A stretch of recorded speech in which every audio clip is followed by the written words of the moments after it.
पर यहाँ उनसे कम लोग हैं, कहने वाले भी कम हैं, सुनने वाले भी कम है, पर इनके सुनने और कहने में भी दम है, क्योंकि इनमें स्वार्थ नहीं है। तो ये बात है सज्जनों, या भगवान के अनुष्ठान के लिए बैठा हुआ व्यक्ति एक भी होता है तो नेहाभिक्रश मना स्वस्ति प्रत्यवायो न विद्यते स्वल्पम अप्यस्य धर्मस्य।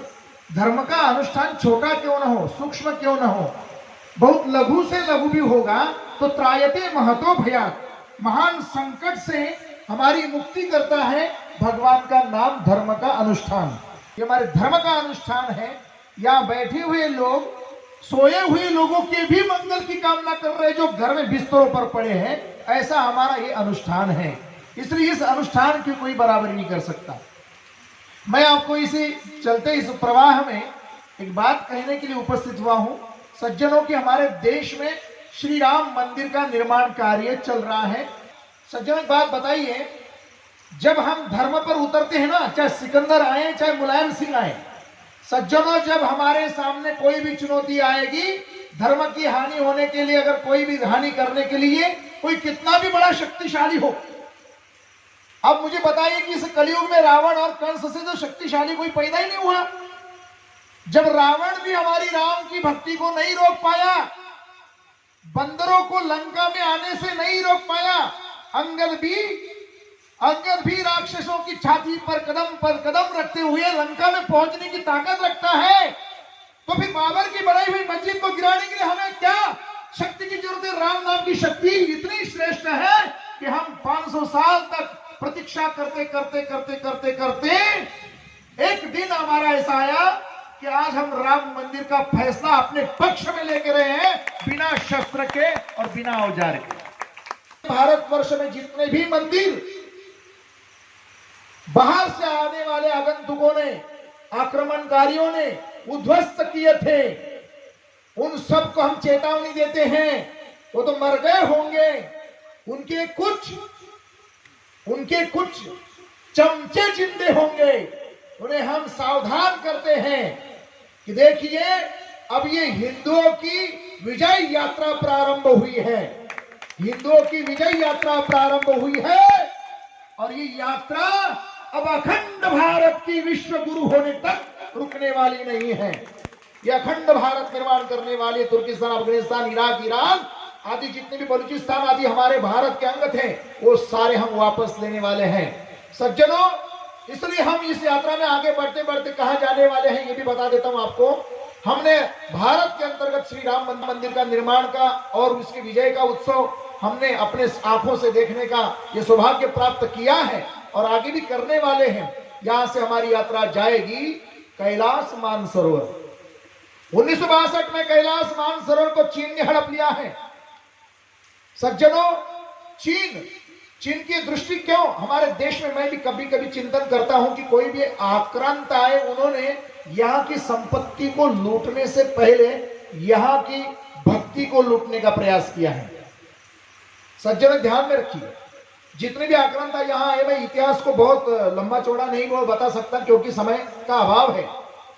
यहाँ जो भी आक्रांत आया उसने यहाँ संपत्ति लूटने पर ध्यान नहीं दिया ज्यादा, उसने यहाँ के भक्ति स्थलों को उद्ध्वस्त करने का ध्यान दिया, क्योंकि हमारे देश में संपत्ति से अधिक अगर महत्व दिया जाता है तो वो भक्ति को दिया जाता है। हमारे देश की पहचान ही है श्रद्धा भक्ति, भाव भक्ति, और उसको क्षति पहुंचाने पर वो लोग चाहते कि अगर ये मिट गया तो हम भारत पर विजय पा लेंगे।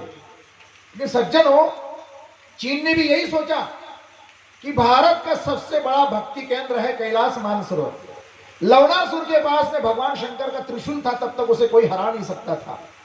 हमारे देश में ऐसे कोई असुर हुए हैं जिन्होंने भगवान से कोई शस्त्र अस्त्र की विद्या प्राप्त कर ली, कोई शस्त्र धारण कर लिया और वरदान प्राप्त कर लिया कि ये जब तक तुम्हारे पास होगा तब तक तुम्हें कोई हरा नहीं सकता।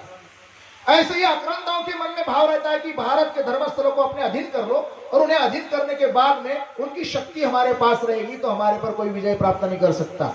और भारत की भक्ति की शक्ति अगर कुंठित कर दी जाएगी तो भारत कमजोर हो जाएगा। इसलिए यहाँ बार बार भक्ति स्थलों पर, धर्म स्थलों पर आक्रमण किया गया।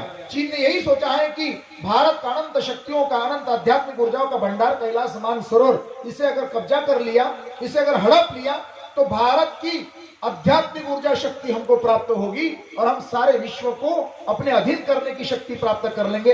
इस दूषित भावना से उसने अपनी अतिक्रमण नीति से कैलाश मानसरोवर को हड़प रखा है। और सज्जनों, अब यह है कि उस समय में 1962 में जो भी सरकार थी, उसमें जो भी लोग पार्टी में शामिल होंगे उस सरकार के, वो आज भी इस गांव में भी होंगे, भारत भर में होंगे।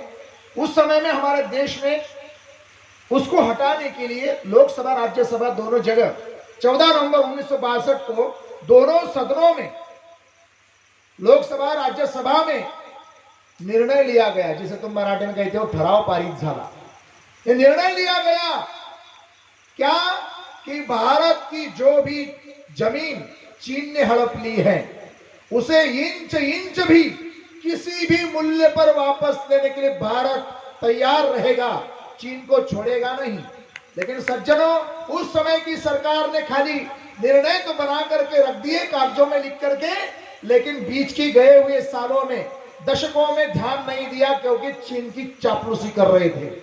अब हिंदुत्ववादी सरकार इस देश में काम कर रही है और उसने ये निर्णय लिया है कि हम उस ठराव को जिन्होंने बनाया था उन्होंने छोड़ दिया, लेकिन हम उसको अमल में लाएंगे और कैलाश मानसरोवर को पुनः भारत में लाएंगे और चीन को हटाएंगे। ये समय आ गया है। इसलिए भारत में हिंदुत्ववादी लोगों ने, साधु संतों ने एक संगठन स्थापित किया, उसका नाम है भारत तिब्बत समन्वय संघ।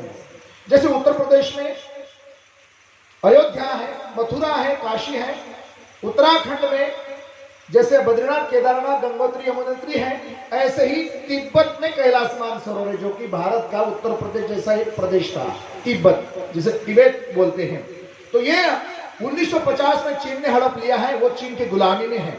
तो इसलिए तिब्बत के धर्मगुरु, जिनका नाम है दलाई लामा, दलाई लामा ने और भारत के साधु संतों ने मार्गदर्शन, अपना विचार रख करके भारत तिब्बत समन्वय संघ की स्थापना की है। और ये भारत तिब्बत समन्वय संघ क्या चाहता है? भारत तिब्बत समन्वय संघ चाहता है, भारत चाहता है कैलाश मानसरोवर की मुक्ति और तिब्बत चाहता है तिब्बत की स्वतंत्रता। इसलिए हम तिब्बत की स्वतंत्रता और कैलाश मानसरोवर की मुक्ति के लिए भारत तिब्बत समन्वय संघ की स्थापना किए हैं। इसमें सारे हिंदुत्ववादी साधु संत और देशभक्त जुड़े हुए हैं और उसमें मैं भी जुड़ा हूं। मुझे भारत का पश्चिमी क्षेत्र, गुजरात, गोवा, महाराष्ट्र आदि का मार्गदर्शक इस संगठन में मुझे दिया गया है और इसलिए मैं आपके गांव में मार्गदर्शन करने आया हूं। तो सज्जनों, भारत तिब्बत समन्वय संघ के द्वारा प्रणीत एक प्रार्थना है। हमने जब भी राम मंदिर के आंदोलन चलाया था भारत में, तो श्री राम जय जय राम का मंत्र का घोष पूरे देश में चलाया था। ऐसे ही हमें अभी समय में ऐसी छोटी सी 5-10 सेकंड की प्रार्थना है, जो आपको अपने घर में पूजा करते समय, हर घर में माताओं बहनों ने जहां भी कार्यक्रम हो उसमें अपने अपने जैसा भी समय मिले, सामूहिक रूप में हो चाहे व्यक्तिगत रूप में हो, उस प्रार्थना को बोलने का प्रयास करना चाहिए। महादेव के महान कैलाश मानसरोवर को मुक्त करने के लिए महाप्रार्थना आप लोग बोलेंगे,